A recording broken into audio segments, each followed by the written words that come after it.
வளர்ச்சியும் வாய்ப்புகளும் தொடர தமிழும் தமிழகமும் தலை நிமிர மோடியின் கேரண்டி இருக்கு. பயம் எதற்கு? மக்களவை தேர்தல் நெருங்கிட்டு இருக்கிற இந்த சூழல்ல வரிசையா கருத்து கணிப்புகள் தொடர்ந்து வெளியிடப்பட்டு இருக்கு.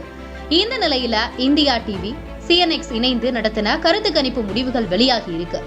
அதன்படி பாத்தீங்கன்னா பாஜக தனித்தே அதிக அளவிலான சீட்களை பெறும் என்றும் காங்கிரஸ் படுதோல்வியை சந்திக்கும் என்றும் இந்த கருத்து கணிப்பு முடிவுகள் தெரிவிக்கின்றன. மார்ச் 1ஆம் தேதி முதல் மார்ச் 30ஆம் தேதி வரை 543 தொகுதிகளில் உள்ள 1,79,190 பேரிடம் எடுக்கப்பட்ட கருத்து கணிப்புகள் முடிவுதான் இந்தியா டிவி CNX வெளியிட்டிருக்கும் இந்த முடிவுகள். குஜராத்தின் 26 இடங்களையும், மத்திய பிரதேசத்தின் 29 இடங்களையும், ராஜஸ்தானின் 25 இடங்களையும், ஹரியானாவின் 10 இடங்களையும், டெல்லியின் 7 இடங்களையும், உத்தரகாண்டின் 5 இடங்களையும், இமாச்சல பிரதேசத்தின் 4 இடங்களையும் பாஜக கிளீன் ஸ்வீப் செய்யும் என்று இந்த கருத்து கணிப்பு முடிவுகள் தெரிவிக்கின்றன.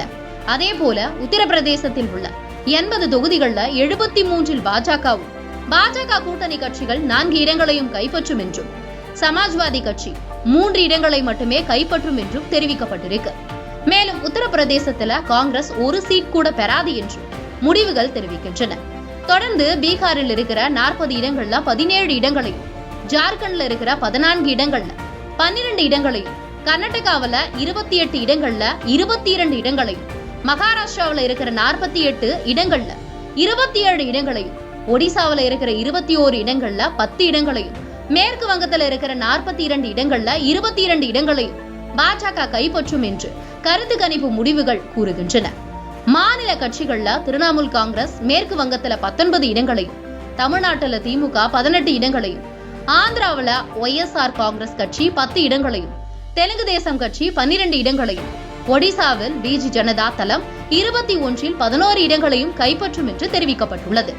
யூனியன் பிரதேசங்களான அந்தமான் மற்றும் நிக்கோபார், சண்டிகர், தத்ரா அண்ட் நகர் ஹவேலி, டியூ அண்ட் டாமன், லடாக், புதுச்சேரி ஆகியவற்றில் பாஜகவே வெற்றி பெறும் என்றும் கூறப்படுகிறது. லட்சத்தீவில் காங்கிரஸ் வெற்றி பெறும் என்று கூறப்பட்டுள்ளது. NDA கூட்டணி 399 இடங்களையும், இந்தியா கூட்டணி 94 இடங்களையும், திரிணாமுல் காங்கிரஸ் உட்பட பிற கட்சிகள் 50 இடங்களையும் கைப்பற்றும் என்று கருத்து கணிப்பு முடிவுகள் தெரிவிக்கின்றன.